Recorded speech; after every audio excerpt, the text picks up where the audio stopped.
संत सुनाते हैं, जब भगवान ब्रज क्षेत्र में थे, संत कहते हैं एक बार श्री नारद जी महाराज वहाँ पर आए।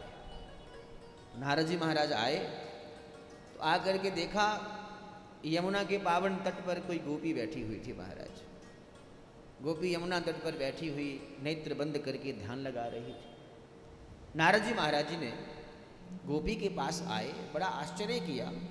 परम ध्यान गम्य जो भगवान श्री कृष्ण हैं वो इस समय धराधाम पर हैं, ब्रज क्षेत्र में हैं। ये देवी उन्हें छोड़ करके किसका ध्यान कर रही है? गोपी के पास गए, नारद जी को देखा, नारद जी के चरणों में प्रणाम किया। गोपी से पूछा, गोपी किसका ध्यान कर रही है? बोली, महाराज मैं किसी का ध्यान व्यान नहीं कर रही, मुझे ध्यान करना नहीं आता है। तो आंखें बंद करके क्या कर रही हो?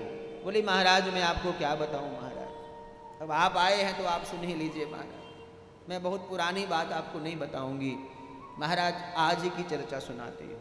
क्या हुआ महाराज? बोले, महाराज एक तो जब हमारा विवाह हुआ तो हमें सबने कहा इस ब्रज क्षेत्र में रहना, लंबा घूंघट निकाल करके रहना। क्यों? कहा महाराज उस टेढ़ी टांग वाले का कहीं दर्शन मत कर लेना, यदि आपने उसे देख लिया तो महाराज फिर आप उसी की हो जाओगे। बहुत देर तक तो मैंने उसका दर्शन ही नहीं किया महाराज। एक दिन महाराज मैंने कृष्ण का दर्शन कर लिया। महाराज मैं क्या बताऊं, उसकी ऐसी सुंदर छवि को देख करके महाराज मैं ऐसी मोहित हो गई हूँ, मेरा मन उसके चरणों में ऐसा लग चुका है। कहीं पर भी एकांत जब होता है, एकांत में भावमय कृष्ण हमारे सामने प्रकट हो जाता है महाराज। वास्तव में वो नहीं होता, लेकिन भावमय कृष्ण आकर के मुझसे बहुत बातें करता है महाराज। मैं प्रातः काल उठी, उठ करके महाराज दादी मेरी सास ने कहा कि जाओ गाय का दोहन करके आओ। मैं गाय का दोहन करने के लिए गई महाराज। जैसे ही गाय का दोहन करने लगी, उसी समय एकांत पा करके वो भावमय कृष्ण सामने आ गया महाराज। कहने लगा, देवी क्या कर रही हो गोपी? कहा दुग्ध निकाल रही हूँ। कहा मुझे बहुत भूख लगी है। महाराज ऐसा मुख बना करके कहा, मुझे दया आ गई महाराज। मैंने कहा ठीक है तुम मुख खोलो महाराज। उसने मुख खोला, मैं दुग्ध की धार उसके मुंह में ही महाराज निकालती गई।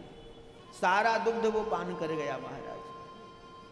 लेकिन वहां कोई कृष्ण था नहीं, केवल मेरा भाव था महाराज। थोड़ी देर बाद जब मेरी सास आई महाराज, देखा बाल्टी में एक बूंद दूध नहीं गिरा महाराज, सारा का सारा दूध नीचे फैला पड़ा महाराज। खूब महाराज मुझे खरी खोटी सुनाई। कहा सुबह सुबह भांग पी के आ गई है पता नहीं महाराज। इतना अपमानित किया महाराज, मैं क्या बताऊं। दोपहर का समय हुआ, सासू माँ ने कहा जाओ थोड़ा धान को कूट दो महाराज। तो मैं धान कूटने लगी, उनकी चावल खाने की इच्छा थी महाराज। धान कूटने के लिए जैसे ही गई, परम एकांत पा करके पुनः भावमय कृष्ण प्रकट हो गया महाराज।